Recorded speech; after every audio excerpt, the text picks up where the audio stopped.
чыгармачыл адам катары сен жасаган иш сатып алынуусу керек. Анын баары кандайдыр бир сезимдик түрдө болот. Анткени структурасы жок, биздин өлкөдө бренд менеджер деген кесип жок. Ал биздин негизги демилгебиз. Казакча нейминг. Ал эми сиз адис катары эмне үчүн ал дал ушул учурда болгонун түшүндүңүзбү? Биздин казакстандык бизнесмендер башкалардан айырмаланып турат. Мен креативизикменби. Станислав Аппазов, CEO жана брендинг агенттигинин жана академиянын негиздөөчүсү. Ал жакта ошол сөздү толук маанисинде брендтерди жаратууга үйрөтүшөт. Анын компаниясынын портфолиосунда биздин өлкөдөгү эң белгилүү брендтер менен иш алып баруулар камтылган. Ал эми ал рынокко сунуштаган негизги продукт бул креатив. Сизге чын дили менен салам айтам. Стас, саламатсызбы? Убакыт тапканыңыз үчүн чоң рахмат. Стас, биз азыр Астананын борборунда эң ири компаниялардын бири болгон сиздин кеңсеңиз жайгашкан Кооз бизнес борборунда турабыз. Бирок сиз кичинекей бөлмөдөн, сиз жана дагы 2 адам баткан жерден баштагансыз. 15 жыл ичинде чоң жолду басып өттүңүз деген жыйынтык чыгарсак болот. Андан улам Казакстанда креативдүү индустрия кандай өнүгүп жаткандыгы тууралуу маектешүү үчүн келдик. Анткени сиздин компанияңыз анын эң көрүнүктүү өкүлдөрүнүн бири болуп саналат. Менин биринчи суроом, ошол тенденцияларды кандай сезесиз? Креативдүү индустрия деген формулировка биздин жашообузга барган сайын кеңири тарап, мамлекет өкүлдөрү тарабынан улам айтылып жатканын эске алсак, биз азыр кайсы тарапка багыт алганбыз? Эми эң негизгиси, биз азыр ал тууралуу жөн гана сөз кылбастан жасап жатканыбызда ооба, биз азыр эволюциялык чоң бөлүктө турабыз. Ал жакта артка деген сөз жок, алдыга деген гана сөз бар. Эң негизгиси ал биз каалагандай иштебей жатканында, бирок иштей баштады. Ал акча алып келүүдө. Анан дагы биз жана менин көптөгөн кесиптештерим аны жөн гана кооз эмес, кирешелүү кылуу үчүн аракет кылып жатканыбызда.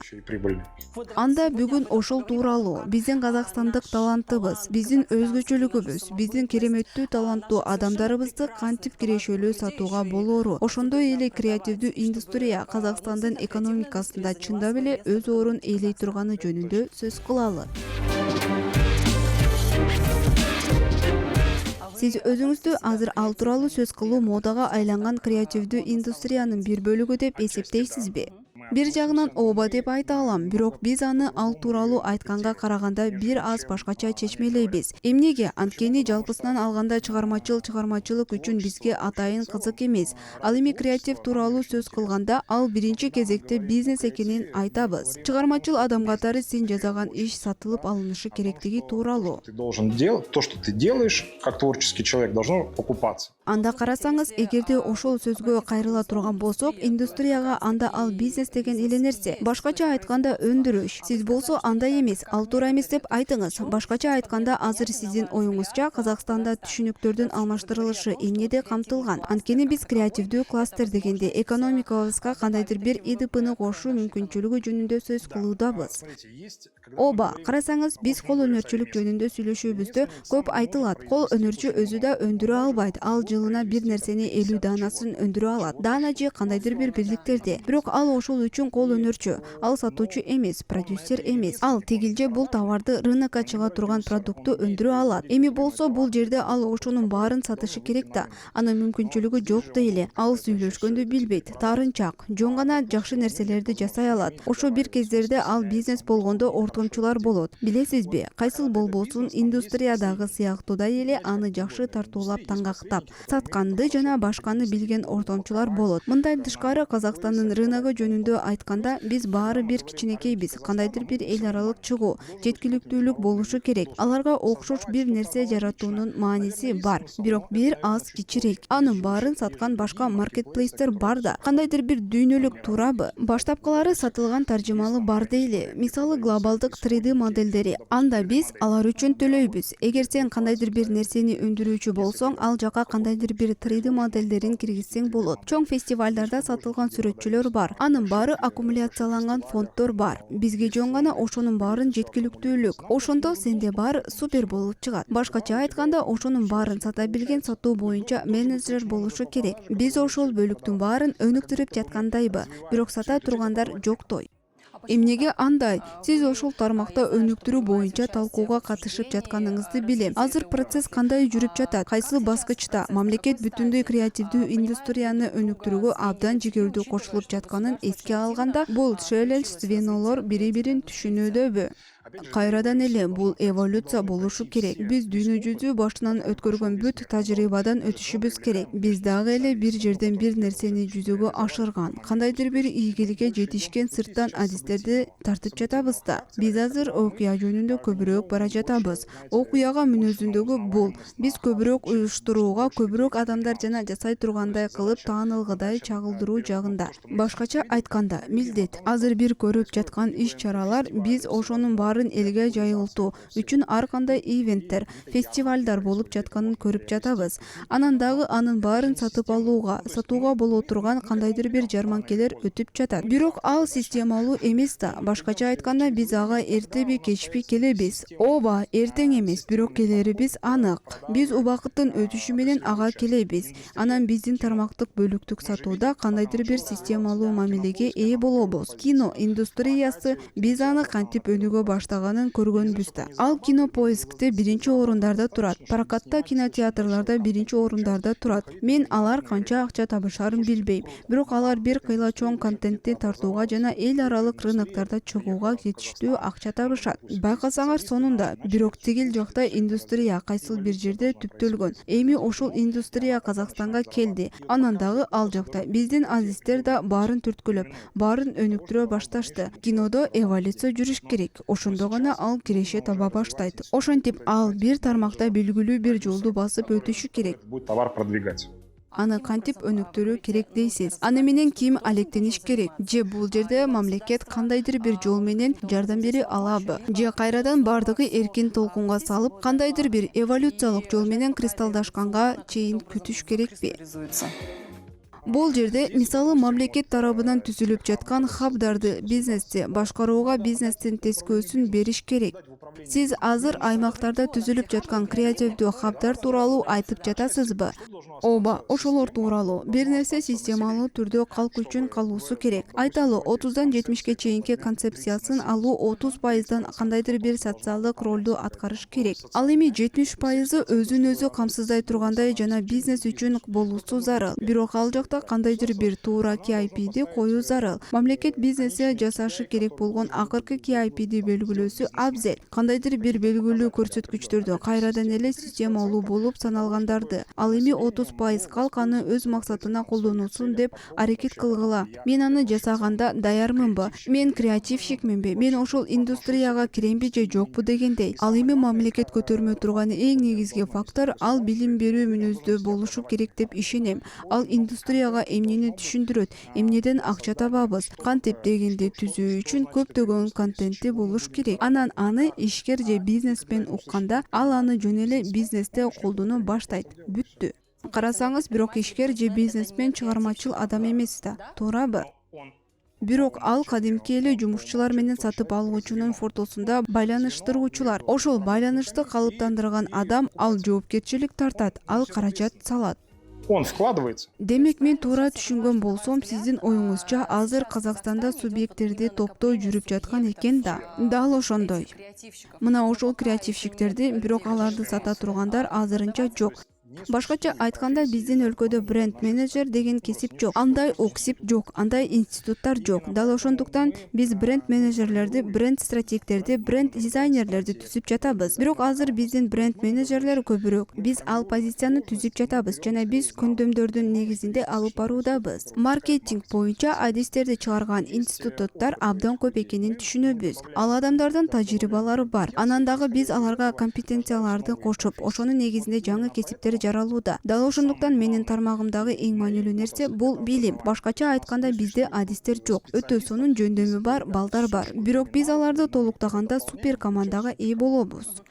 Эми караңыз, креативдүү индустрияга кайтып келсек, демек бизде сүрөтчүлөр, кол өнөрчүлөр, киночулар, абдан таланттуу адамдар, ырчылар жана башкалар көп экен. Биз чынында эле ошол үлгүлөрдү чексиз көрүп жатабыз. Чет элдиктер да, казактар да мындай мыктылар экенин айтышат. Дал ошол чыгармачыл чөйрөдө ал эми индустрия тууралуу, аны саткандар тууралуу айта турган болсок, бул жерде адистер жетишпейби? И тех, кто их продает, вот здесь не хватает. Албетте, аларды үйрөтүш керек. Албетте.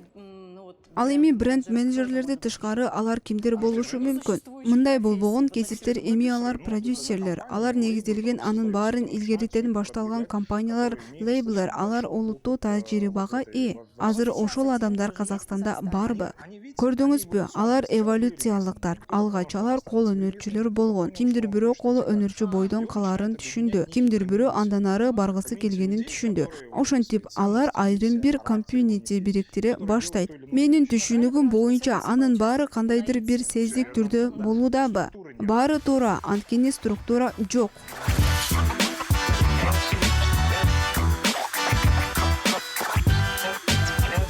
Стас, интернеттен мындан көп жыл мурун, болжол менен 10 же андан бир аз азыраак жыл мурда сиздин компанияңыз улуттук аспаптар түрдөгү акустикалык системаны иштеп чыкканы тууралуу маалыматты кезиштирдик. Ал тууралуу Казинформ жана башка маалымат агенттиктери жазып чыгышты. Ал жакта мерчендериңиз тууралуу айтып берсеңиз, ошол болжоолор кайда, эмне болгонун билүү кызык болууда.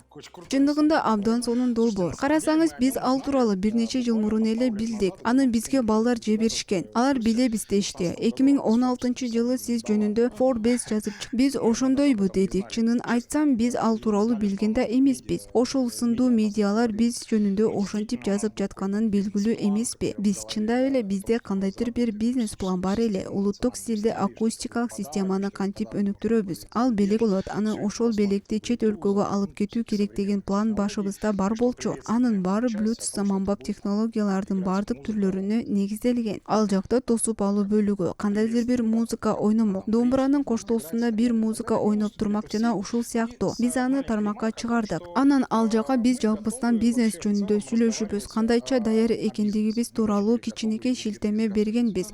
Башкача айтканда, прототипи жок беле. Это была идея. Это была идея, 3D-шка, и мы там... Прототипи болгон эмес, ал 3D болчу, ал демилге болчу, ошол демилге 3D болгон. Анан кимдир бирөө келгиле, мен кылайын деп айтат деген үмүттө аны интернетке салганбыз. Элестеткиле 0, таптакыр айтайын дегеним бири да жок. Көп жылдар бою мен аны бир жерден эстедим, бирөөгө айттым жана ушул сыяктуу. Бирок ал чындыгында ошол боюнча эле калган. Forbes биз жөнүндө жазылганын билгенибизге болжол менен 2 жылдай болду. Анын биз аны посттоп койдук. Анан 1-2 адам келип чынында эле сонун экен. Кел аны иштеп чыгабыз деди. Мен аны жөн эле кылгым келбейт деп айткан болгону бир гана бөлүгү болгон.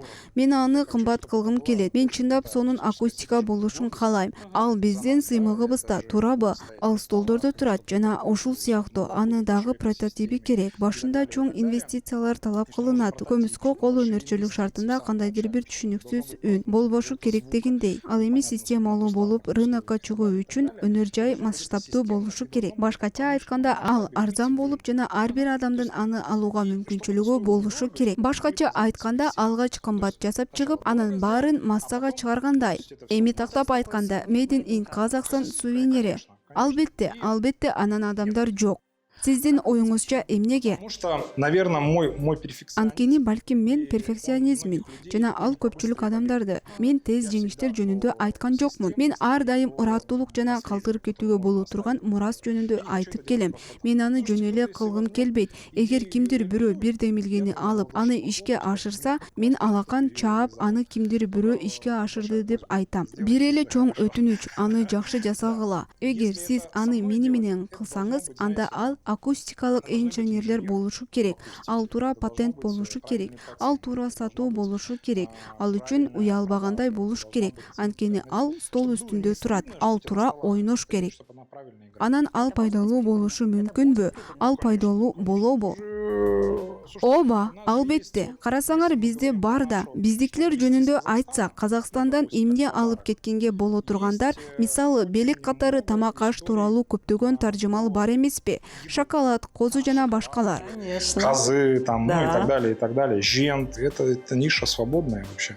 Ал жак такыр эле бош турат. Ушул жерде бош турган жана брендингдеги улуттук айдентика туура айтсак, аталган тема казакстандык бизнестин арасында барган сайын популярдуу болуп баратат деп ойлойсузбу? Ушул темага барган сайын көбүрөөк адамдар көңүл топтоп жана ал аркылуу өз кызматтарын жана товарларын сатууга аракет кылып жатышабы? Хорошо уже происходит на протяжении лет 8, наверное. Эми ал болжол менен 8 жылдан бери абдан жакшы болуп баратат окшойт. Биринчиден биз аны өнүгө баштаган Харейкадан көргөнбүз. Харейка чоң кыймылдаткыч болуп саналат. Азыр ал патерлерде, дубалдарда пайда боло баштады. Мисалы сүрөтчүлөр менен коллаборация аркылуу. Азыр ал стаканчиктерде абдан жакшы болуп жатат. Анан алар шоперлерде да пайда боло баштаганын көрүүдөбүз. Анан дагы аны ритейлерлер абдан жакшы колдоно баштаганын жана блогерлер жакшы колдоно баштаганын көрүп жатабыз. Ал негизинен абдан жакшы иштей баштады жана Казакстандын ичинде өзүнүн жеткиликтүүлүгүн чындап жакшы деңгээлде мен ошондой деп ойлойм. Анан дагы бир маселе, бизнес эмне керек экенин түшүнөт, кайсы жерде кандай дегенди. Түштүк Казакстанда, түндүк Казакстанда, батышта, чыгышта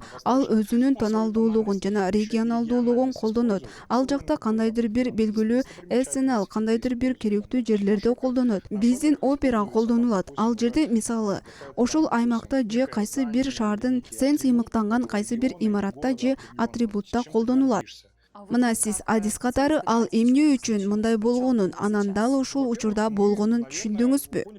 Биринчиден биз аны менен кантип иштеш керек экенин түшүндүк окшойт. Экинчиден бул тема биздин кызыгууну жаратууда. Мен казакстандыкмын, мен өз өлкөм, аймагым, шаарым, өзүмдүн көчөм менен сыймыктанам жана аны көтөрүүгө даярмын деген менен бул өзүнчө жеке мүнөз таржымал болууда. Бизнестен керек мага шарттуу логотип, позициялоо керек, жергиликтүү биздики. Анан дагы ага казакстандык нерсени киргизип койгула дегенге суроо талап болуп жатат. Азыр ошондой претикуляцияланып жатабы же жокпу? Ал биздин негизги сурообуз болсо керек. Ал деле маселе эмес. Тагыраагы ал биздин негизги демилгебиз. Казак тилдүү нейминг. Биринчиден аны каз патенттөө абдан ыңгайлуу. Ал дегенибиз корголушу. Ал бизнес үчүн да абдан маанилүү. Экинчиден казак тилдүү нейминг өтө чоң маанинин ачып бере алат. Абдан терең аталыштар. Мындан тышкары ал окууга абдан жеңил, абдан уккулуктуу. Аны абдан кооз жеткирүүгө болот. Ошондой эле билесизби, ал бизге жакын, анткени ал жергиликтүү брендтер. Ошондой эле сен дүйнөгө чыкканда каттоо менен абдан жеңил болот. Башкача айтканда, домен патент жагынан. Очень просто с регистрацией.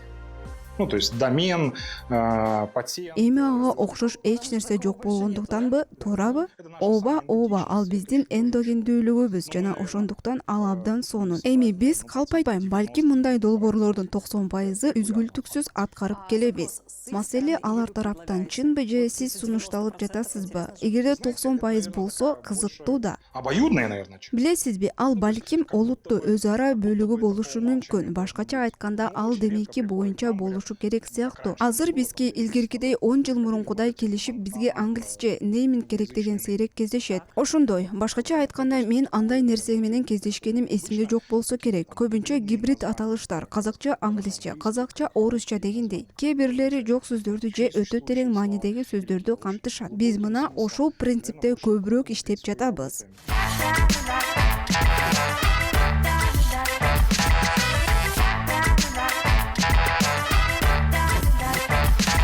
Негизинен брендинг, алдыга жылдыруу, маркетинг үчүн жетиштүү бюджетти бир ири компаниялардын арасында дагы эле чет элдик белгилүү компанияларга же көбүрөөк ишеним арткан жергиликтүү компанияларга кайрылган жакшы деген пикирлер барбы?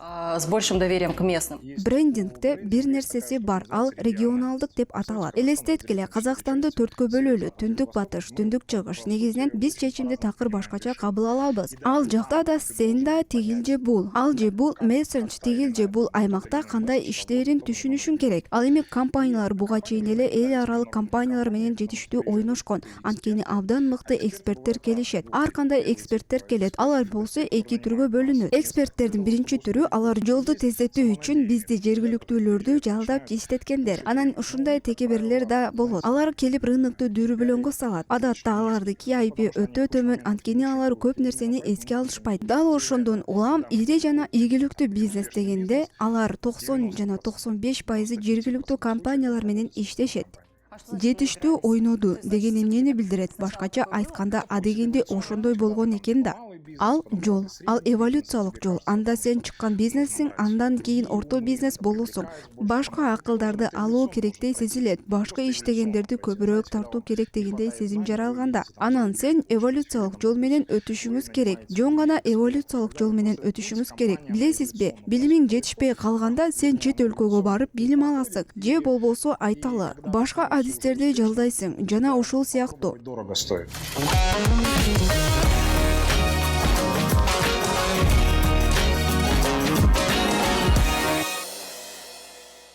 Стас, а вот интересно поговорить о... Стас, сиздин кардарларыңыздын дагы картасы тууралуу сөз кылуу кызык болууда. Алар көп убакыттан бери иштеп келе жаткан ишканалар, чындыгында эбегейсиз зор өнөр жай ишканалар. Анан алар сизге келип брендинг керек деп айтышат. Мисалы шарттуу алсак заводко көбүнчө B2 Б болгон, ага брендингдин эмне кереги бар? Таковой. Бар, чындыгында завод брендке муктаж болгон конкуренттүү тапшырма менен келбейт. Биринчиден ал жаңы орунду, жаңы рынокты издөө. Башкача айтканда заводдун бир нерсеси бир жактарга сатуусу бар. Экинчиден ал өзүнүн продукциясын кеңейтүүдө. Ал аны жөн гана брендинг деп айтпайт, же айталы, менде жаңы адистер жетишпей жатат. Мен дагы адистерди, кадрларды алайын, мага мыктылар келсин деген жана ушул сыяктуу. Да, там кадры, чтобы ко мне лучшие приходили и так далее. Учурда Казакстанда жумушчу кесиптердин жылы жүрүп жатканын эске алсак кызыктуу тема экен. Анан дагы глобалдуу максат жумушчу кесиптердин баркын көтөрүү жүрүп жаткан кезде. Ал эми сиздин өндүрүштүк буйрутмачылардын милдеттеринин бири ага адамдар жумушка кубануу менен келүүсүн каалаганы болууда экенин билдиңиз. Алар сиздин шаймандар аркылуу кантип чечилип жатат? Инструменты. Ал коммуникация аркылуу, визуалдык образ аркылуу чечилет. Акыркы заводдон алар мурдагыдай заводдор эмес. Адатта аларда операторлор көбүрөөк иштеген заводдор. Оба ал жакта 100% кол менен иштөөгө туура келет. Бирок колуңуз менен иштегенде сизде туура колкап форма бар. Анан дагы коопсуздук эң маанилүү болуп саналат. Анан дагы адам, саат бар. Ал жерде айрым бир кесипкөй бирликтер да иштейт жана башкалар. Ал эми ал жакта иштеген адам ал жөн гана жумуш үчүн иштебейт. Ал үй бүлөсү жакшы жашашы үчүн иштеп жатканын түшүнөт. Мисалы биздин ТЭЦти алсак, мына биздин ТЭЦ ал жакта чыгып жана кирип бара жаткан жерде чоң баннер бар. Мен бир жолу ал жакта экскурсияда болдум. Мен аларга чоң баннерге жүзү көрүнгөн үй бүлө мүчөлөрүнүн сүрөтүн илип коюш керек дедим. Эми билесиздерби, арымдуусун кышында чуркап жүргөн балаты бар. Полдо жылаң аяк чуркаган. Оба, полдо жылаң айлак чуркап жүргөн. Кичинекей бала болсо жерде сойлогон. Баары жайында. Биздин иштин жыйынтыгы ошол. По полу и все нормально. Вот ваш итог работы. Үйдө жылуу болсун деп. Алардын үй бүлөсү жылуулукта болгондо, элестеткиле алар чоң нерсеге умтулушу керек. Ал эми заводдун жумушчусу же заводдун кызматкери өлкө үчүн бир аз көбүрөөк кызмат кылаарын түшүнгөндө, анын ролу чындап эле чоң экенин түшүнсө, анда бул абдан сонун. Анын баарын эмне үчүн жасап жатканды түшүнөсүң. Анын баары брендинг, эмоциялар жөнүндө. Ал эми жумушчу кесиптер жылдарга кайрылсак, ал абдан калкып жүргөнү. Бириги мессенж жана ошол демилге сиздин оюңузча азыр туура ишке ашырылып жатабы? Башкача айтканда, азыр чындап эле колдонулуп жаткан ушундай шаймандар аркылуу жумушчу кесиптин баркы көтөрүлөбү? И чей престиж мы собираемся поднимать? Билесизби, мен аны башкачараак айтайын. Эми өз оюмду эместегендей. Менимче көбү балким. Мына азыр жасалып жаткан иштердин баары бир жылдан алкагында жасалып жатат. Бир жыл, жумушчулар жылы, ал дал ошондой жумушчу кесиптердин жылы деп аталат. Ал эми бул мессенжде бир жыл деп айтылат чыгар. Анан аны менен андан ары эмне кылуу керек? Башкача айтканда бүтүндөй программа. Ал окуяларга бай болуш керек. Башкача айтканда узун болушу керек. Кыскасы, бир жылдын ичинде бир нерсеге же бирөөгө болгон сүйүүнү тарбиялап чыгуу мүмкүн эмес. И как это сейчас работает, она опять же не работает. Те коммуникации работали, которые раньше, сейчас не работают.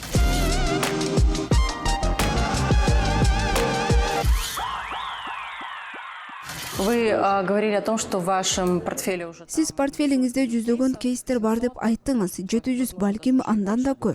Ну, конечно.